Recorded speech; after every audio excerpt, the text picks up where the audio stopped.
Гледате вестите на Сител. Во студиото со вас, Маријан Ников. Добро утро, вести во ОСУ. Уште едно рочиште за случајот Пулс, на кое сите обвинети во своето воведно излагање ја отфрли одговорноста и се противат на обвиненијата кои им се ставаат на товар. Обвинетите кои работеле во Министерството за економија, а имале надлежност околу издавањето на лиценците за Пулс, на денешното судење кажа дека имале само канцелариска работа, но не и надлежност да проверуваат на терен дали некој објект ги исполнува условите да добие лиценца. Незадоволни од обвинението, кое според одбраната е неиздржано, еден од адвокатите го праша обвинителот од Кочани, зашто тие не постапиле 13 години по допрен глас, дури работела импровизираната дискотека. Што правевте вие 13 години во Кочани? Ако ја прифатиме ваквата теорија, тогаш обвинителот требаше да го слуша, а не да го чита обвинителниот акт. Нити ни било обврска, нити надлежност по закон да вршиме проверка на било какви услови. Не се оние што требале да проверуваат хидранти, инсталации, излези. Не се оние што го преполниле клубот. Не се оние што ја запалиле пиротехниката. Ниту еден од поранишните вработени во Државниот пазарен инспекторат пак не сметаше дека поради нешто што сторили или не сториле, директно го предизвикале пожарот во Пулс. Обвинетата инспекторка се бранеше дека кога вршила увид во 2012 година, кабарето имало услови за работа и прием за 170 гости. Раководителот во Државниот пазарен инспекторат пак кажа дека постапувал само по наредба на директорот, а директорот не му дал упатство да прави инспекција во кабариња и дискотеки од 2017 година. Во 2012 бев во контрола дека објектот во целост ги исполнуваше условите предвидени од страна на наша надлежност согласно законските одредби по кои постапуваме ние. А раководителите, виши инспектори, како што сум, овие добиени упатства и насоки ги пренесуваат на инспекторите.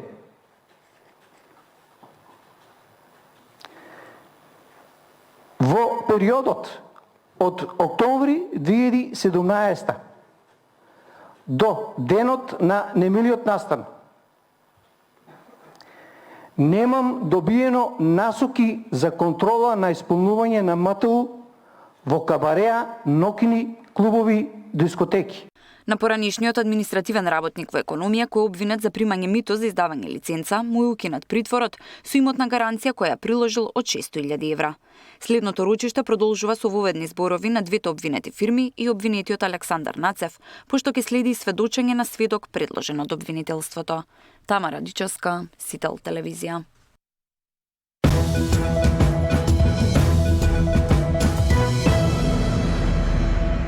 СДСМ ја објави предлог резолуцијата за која бара поддршка од власта, а лидерот Венко Филипче испрати повик за обединување. Одговорот е јасен. Мигранти во јуни во Македонија. Ги повикувам на состанок сите релевантни политички партии, невладиниот сектор, граѓанското општество, студенти и угледни поединци да ги договориме следните чекори. Сите како еден, сите за Македонија. Да ги искористиме сите демократски механизми за да спасиме државата од предавниците ВМРО ДПМН. Да спасиме земјата од српското сценарио на пропаст. Борбата започнува денеска. Правдата мора да победи. И благодарам на сите, наскоро ќе се јавиме и ќе ги објавиме нашите следни чекори.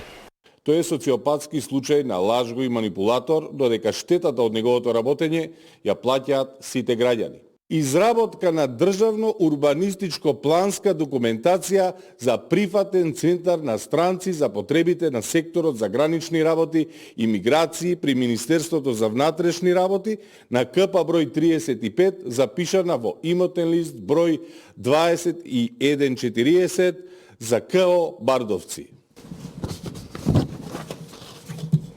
Ова е тоа. И ова е поминато на влада и за тоа Венко Филипче гласал со две раце.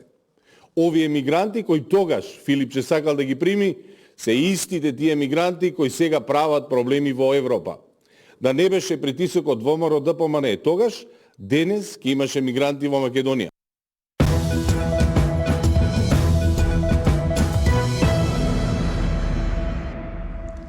На нешто помалку од 20 дена до новата година, Скопјани во очекување на предпразничен амбиент.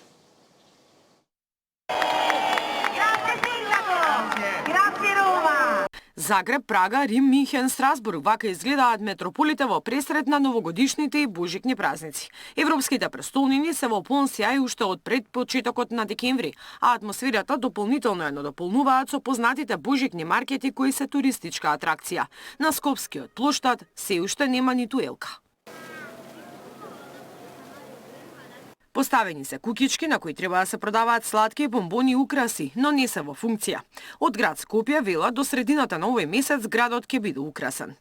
До 15 декември целосно ќе бидат завршени сите активности. На тој ден град Скопје ќе организира настан на кој заедно со голем број дечиња и жители на главниот град официјално ќе го осветлиме плоштадот Македонија. Очекувајте убава атмосфера и многу забава за сите генерации. Најавија и новогодишна прослава со домашни изведувачи. На плоштадот на 31 декември ќе настапат Каролина Гочева, Тамара Тодевска, фолклорни групи и забавна програма за деца. Деталите за програмата се уште не се познати.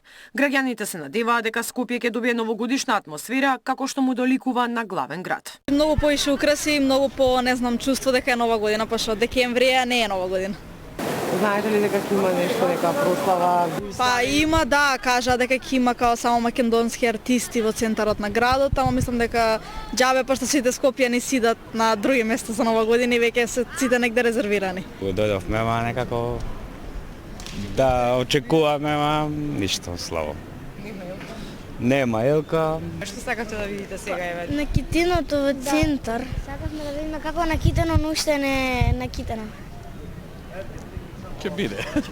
Па јас веќе не сум тука, така да не очекувам ништо искрено. Не живеете тука? Не, во Германија сум со сопругот.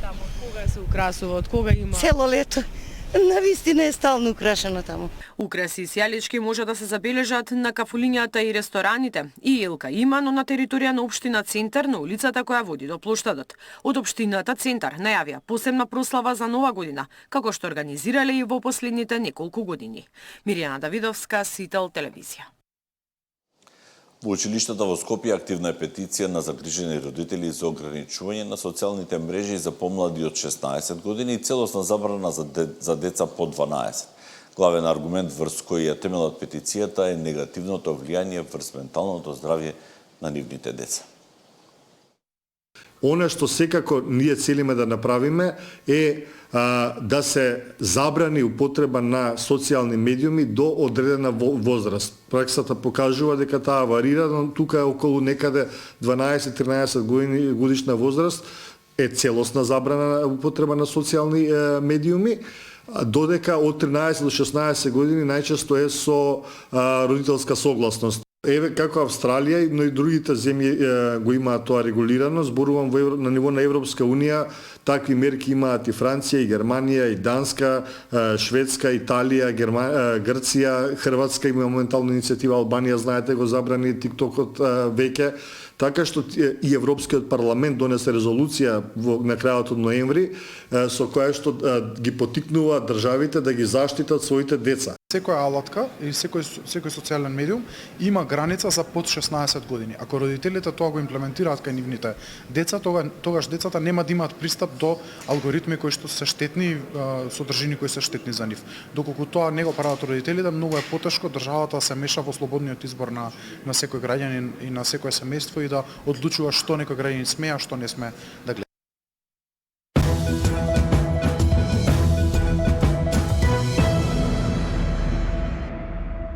Фудбалерите на Тетовска